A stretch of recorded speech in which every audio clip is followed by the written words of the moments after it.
Movie की शुरुआत में हमें दिखाया जाता है कि धरती से सारे पेड़ पौधे खत्म हो चुके हैं, इसीलिए नेचुरल ऑक्सीजन भी खत्म हो गई है और अब ऑक्सीजन न मिलने की वजह से सभी लोग मर रहे थे। इसका मतलब जिंदगी खत्म हो रही थी। सिर्फ ऑस्ट्रेलिया का एक शहर ही इस समय बच गया था, क्योंकि वो लोग आर्टिफिशियल ऑक्सीजन यूज कर रहे थे।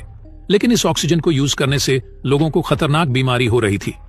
उसके बाद हम मेन कैरेक्टर ईथन को देखते हैं, जिसकी पत्नी भी आर्टिफिशियल ऑक्सीजन के कारण इस बीमारी की शिकार हो गई थी और वह अपनी पत्नी को अच्छी क्वालिटी की ऑक्सीजन देने के लिए बहुत मेहनत कर रहा था, क्योंकि इस समय ऑक्सीजन लेने के लिए पैसे भी देने पड़ते थे और ये ऑक्सीजन क्रॉनिकॉर्प नाम की एक कंपनी बना रही थी। फिर एक दिन जब ईथन और उसका दोस्त जूड टनल में काम कर रहे थे, तभी वहां पर कुछ लोग आकर उन दोनों को उसी क्रॉनिकॉर्प कंपनी में ले जाते हैं। दरअसल इस कंपनी की सीईओ रेजिना ने उन्हें बुलाया था, जो एक रिसर्चर भी थी। तभी वहां पर रेजिना ईथन को बताती है कि दुनिया में इसी तरह ये बीमारी फैलती रही तो दुनिया से सारे लोग बहुत जल्द खत्म हो जाएंगे, और साथ ही वह कहती है कि एक तुम ही हो जो इस दुनिया को बचा सकता है। तब ईथन रेजिना की बात सुनकर बहुत कंफ्यूज हो जाता है, जिसके बाद रेजिना उन्हें एक लैब में ले जाती है और वहां पर उन्हें एक टाइम मशीन दिखाई जाती है और साथ ही ईथन को बताया जाता है कि ये टाइम मशीन उसके पिता ने बनाया था और इसे सिर्फ ईथन ही चला सकता है, क्योंकि उसके हाथ में जो डिवाइस थी वह इस मशीन का एक पार्ट है। दरअसल ईथन जब छोटा था तब उसके पिता ने यह डिवाइस उसके हाथ पर लगाकर फिक्स कर दिया था, लेकिन इस डिवाइस के बारे में ईथन को कुछ भी पता नहीं था।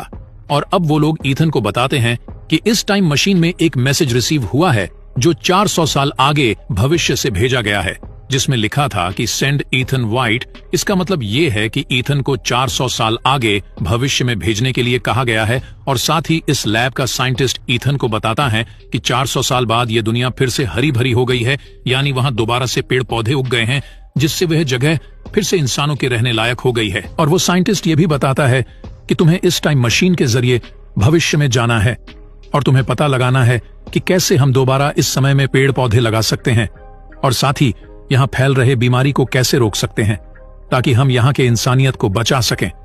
लेकिन ईथन वहां जाने से मना कर देता है, क्योंकि वह अपनी बीमार पत्नी को यहाँ पर ऐसे ही छोड़कर नहीं जाना चाहता था।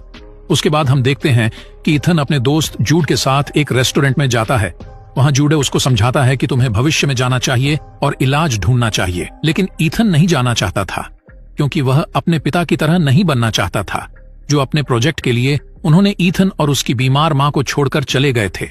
और फिर उसकी माँ के मरने के बाद जूड ने अपने भाई की तरह ईथन का ख्याल रखा था, इसीलिए वह अपनी बीमार पत्नी को छोड़कर नहीं जाना चाहता था। लेकिन जूड उसे समझाता है कि तुम्हारी पत्नी बीमार है और उसे बचाने का बस यही तरीका है कि तुम भविष्य में जाकर इलाज ढूंढो। जिसके बाद ईथन अपने घर जाकर जब ये सारी बातें अपनी पत्नी को बताता है, तब उसकी पत्नी भी उसे भविष्य में जाने का कहती है।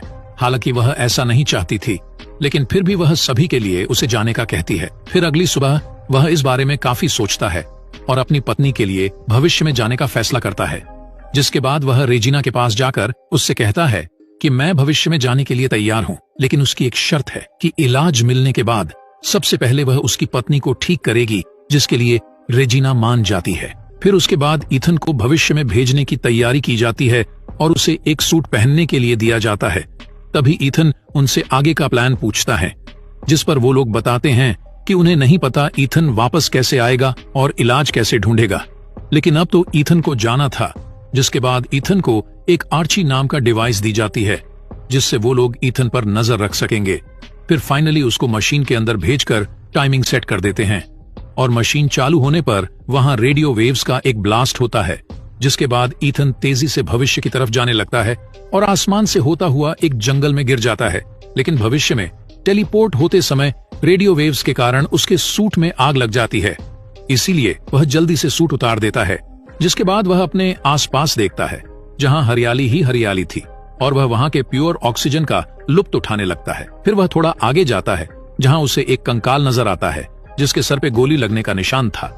और जब वह उसके सूट पर लिखा नाम पढ़ता है तो वह शॉक हो जाता है और साथ ही उसे वहां पर आर्ची भी मिलती है, जिसे देखकर वह काफी डर जाता है, क्योंकि वह कंकाल उसका ही था। तभी वह उसके हाथ पर लगे डिवाइस को देखता है, लेकिन इस डिवाइस में ग्रीन लाइट जल रही थी, जिसे देखकर वो थोड़ा कंफ्यूज हो जाता है, क्योंकि उसके डिवाइस पर बचपन से रेड लाइट ही जली हुई थी। फिर उसके बाद रात में ईथन आग जलाने की कोशिश करता है और वहां के कुछ बेरीज को खाने लगता है, लेकिन वो बेरीज जहरीली थी, इसीलिए उसकी तबीयत खराब होने लगती है और वह बेहोश हो जाता है। उसके बाद ईथन को जब होश आता है तो उसे वहां पर अपना दोस्त जूड दिखाई देता है। असल में ईथन की तबीयत खराब होने के बारे में आर्ची के जरिए उन लोगों को पता चल गया था, इसीलिए उन्होंने ईथन को बचाने के लिए जूड को यहाँ पर भेज दिया ताकि वह अपना मिशन पूरा कर सके। उसके बाद वो दोनों उसी कंकाल के पास जाते हैं जहां उन्हें एक गेट दिखाई देता है। तभी उस गेट में से एक स्कैनर निकलकर ईथन की आंखों को स्कैन करता है, जिससे वहां का गेट खुल जाता है, जिसके अंदर जाने से उन्हें पता चलता है कि ये वही लैब है जहां से वो लोग भविष्य में आए थे, जिससे वो लोग खुश हो जाते हैं कि अब वो लोग वापस जा सकेंगे। लेकिन तभी टाइम मशीन के ऊपर एक टाइमर चालू हो जाता है, जिससे उन्हें पता चलता है कि ये टाइमर खत्म होने के बाद टाइम मशीन अपने आप डिस्ट्रॉय हो जाएगा। तभी ईथन वहां पर एक होलोग्राम ओपन करता है जहां उसके पिता ने इस प्रोजेक्ट के बारे में कुछ जानकारियां बताई होती हैं और अब उन्हें जल्दी से इलाज की जानकारी लेकर वापस जाना था। लेकिन तभी वहां के न्यूक्लियर पावर सोर्स में खराबी होने के कारण टाइम मशीन का पावर फेल हो जाता है, जिससे वो लोग काफी परेशान हो जाते हैं और उन्हें ये 4 घंटों के अंदर ठीक करना होगा, वरना ये लोग वापस नहीं जा पाएंगे।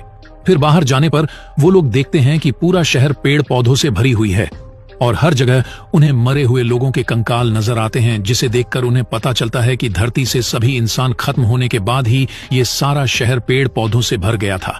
यानी इस दुनिया से इंसानियत खत्म होने के बाद ही यहाँ का एनवायरनमेंट ठीक हुआ था। उसके बाद ईथन यहाँ भविष्य में अपने घर जाता है और अपनी पत्नी की कंकाल को देखकर काफी ज्यादा इमोशनल हो जाता है। तभी वहां पर ईथन भविष्य से मिली आर्ची में आखिरी रिकॉर्डिंग प्ले करता है, जिससे उसे पता चलता है कि जूड ही उसे शूट करके मारने वाला है। तभी ये रिकॉर्डिंग जूड भी सुन लेता है और सच में उसे शूट करने के लिए गन निकाल लेता है। लेकिन ईथन किसी तरह उसे समझाता है कि हमें वापस जाकर टाइम मशीन को ठीक करना होगा, तभी हम वापस जा पाएंगे। जिसे सुनकर जूड उसे अपने साथ वापस लैब में ले जाता है और अब उनके पास सिर्फ 37 मिनट ही थे मशीन को ठीक करने के लिए। फिर ईथन अपने कंकाल को देखने जाता है कि क्या जूड को रोकने से उसका फ्यूचर चेंज हुआ है, लेकिन वह देखता है कि उसका कंकाल अभी भी वही पड़ा हुआ है। इसका मतलब उसका फ्यूचर अभी तक चेंज नहीं हुआ है और अब वह अपना भविष्य जानने के लिए अपने डिवाइस की बैटरी निकालकर पुराने डिवाइस में लगा देता है। तभी उससे वो वीडियो मिल जाता है जब जूड ने उसे मारा था और अब ये देखकर जूड उसे समझाने की कोशिश करता है कि हम वैसे भी मरने वाले हैं, इसलिए जल्दी से टाइम मशीन ठीक करके हमें वापस जाना चाहिए। लेकिन ईथन उसकी बात नहीं मानता और उसे एक कमरे में बंद कर देता है और वापस अपने पिता का होलोग्राम ओपन करता है। तभी वह देखता है कि उसके पिता ने ये टाइम मशीन सिर्फ इंसानों की भलाई के लिए बनाया था, लेकिन रेजिना उस टाइम मशीन को अपने फायदे के लिए इस्तेमाल करना चाहती थी और इसीलिए ईथन के पिता ने अपने इन्वेंशन को ईथन के डीएनए से कनेक्ट कर दिया था। लेकिन रेजिना ने जूड के साथ मिलकर ईथन के पिता को शूट करके मार डाला ताकि वह भविष्य में ईथन को अपने मकसद के लिए यूज कर सके। तभी ये देखकर ईथन काफी ज्यादा गुस्सा हो जाता है कि उसने जिसे अपना भाई माना था उसने ही उसको धोखा दिया और वह अब रेजिना को अपने मकसद में कामयाब होने नहीं देना चाहता था, इसलिए वह टाइम मशीन को डिस्ट्रॉय करने का फैसला करता है। लेकिन तभी जूड आकर उसे रोकता है और बताता है कि रेजिना ने उसे इसलिए भेजा था कि जब वह उस मशीन को अपने डीएनए से एक्टिव कर देगा तब जूडी उसे मार देगा। लेकिन जूड भी ईथन को अपना भाई मानता था, इसीलिए वह खुद को ही गोली मार देता है। जिसके बाद ईथन अपने पिता के मकसद को पूरा करने के लिए खुद की जगह पेड़ पौधों को टाइम मशीन में रखकर पास्ट में भेज देता है, जिनके साथ उसके पिता के मर्डर की वीडियो भी थी। इसीलिए रेजिना का सारा प्लान चौपट हो गया था और उसे अरेस्ट कर लिया जाता है, जहां ईथन अपनी पत्नी के लिए भविष्य से एक फूल भी भेजता है और आखिर में हम देखते हैं कि ईथन भविष्य में टाइम मशीन को डिस्ट्रॉय कर देता है ताकि कोई उसका गलत इस्तेमाल न कर सके। फिर ईथन जब लैब से बाहर आता है तो देखता है कि पास्ट चेंज हो गया है और भविष्य में अभी भी लोग जिंदा है। और इसी के साथ ये मूवी यहीं पर खत्म हो जाती है।